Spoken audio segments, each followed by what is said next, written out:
ziua, numele meu este Angela și vreau să vă prezint 3 trucuri cu cărți. Pentru primul vom avea nevoie doar de 16 cărți. 1, 2, 3, 4, 5, 6, 7, 8, 9, 10, 11, 12, 13, 14, 15, 16 cărți. Bine, le vom ordona astfel aici, pe masă.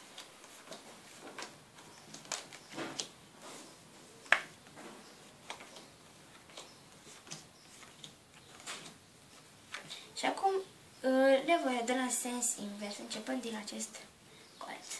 Așa. Vom arăta 4 cărți de reală, așa. Și acum vă rog să-mi spuneți cum să le amestec. Pe acestea așa sau pe acestea așa? Deci așa. Sau așa. Cum?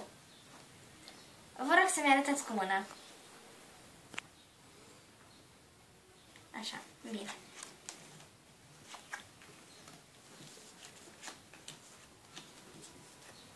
Acum.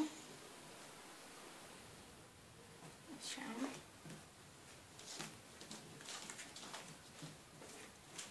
Acum. Și așa. Iar acum. Bun. Aici ar trebui să fie 4 cărți, capul în jos. 1, 2, 3, 4. Și aceste 4 cărți vor fi cei 4 ași. Bun. Bun, deci acum, următorul truc. Pentru următorul truc vom avea nevoie de 21 de cărți. 1, 2, 3, 4, 5, 6, 7, 8, 9, 10, 11, 12, 13, 14, 15, 16, 17, 18, 19, 20, 21. Bun. Vom pune 1, 2, 3, 4, 5, 6, 7 cărți, 8, 9, 10, 11, 12, 13, 14, 15, 16, 17, 18, 19, 20, 21 de cărți. Vă rog să spuneți un număr cuprins între 7 și 21. 10. 10. Bun. 7, 8, 9, 10. 1, 2, 3, 4, 5, 6, 7, 8, 9, 10. Vă rog să vă uitați la această carte.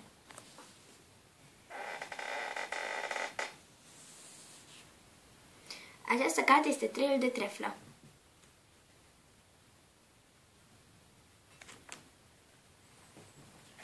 Bun.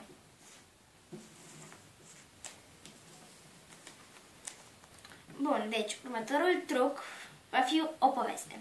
Să zicem că acesta este hotelul. Un hotel obișnuit la care vin 4 regi. Acești regi mănâncă, se simt bine și la un moment dat îl întreabă pe hotelier câte camere libere are hotelul. Spune că 4. Și normal atâtea camere are hotelul în total. Deci îi pune pe fiecare rege în câte o cameră. Mai târziu vin 4 popi. Aceeași poveste cu ei și ei mănâncă și se simt bine și cer 4 camere pentru fiecare. Hotelierul le spune că sunt ocupați de către un rege, dar îi întreabă pe regi dacă pot să stea lângă ei. Și regii îi lasă, deci și ei se duc în fiecare cameră. După aceea vin 4 femei. Aceeași poveste se întâmplă și cu femeile și ele au voie să stea lângă restul oamenilor. La sfârșit vin 4 drumeți. Și ei mănâncă și se simt bine, după aceea sunt și ei puși în cele 4 camere. La un moment dat, hotelierul se gândește cum nu este bine ceva, deci deoarece este o femeie cu 3 bărbați, așa că îi strânge pe toți la el să facă o ședință și să-i repartizeze. Vreau să-mi spuneți de câte ori să dau. De 7 ori. De 7 ori, bine. 1, 2, 3, 4, 5, 6 și ultima vă rog să tăiați dumneavoastră. Bine. După aceea sunt repartizați cu toții camerele hotelului.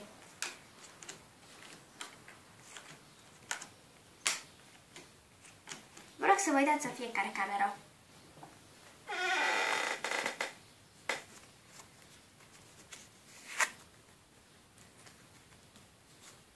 Extraordinar!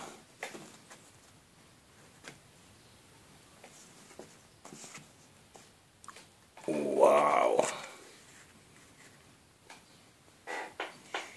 Vă mulțumesc! Acestea au fost cele 3 trucuri pe care vi le-am prezentat. Numele meu este Ana Giulia și mă bucur că vi le-am putut arăta și sper că v-au plăcut. La revedere!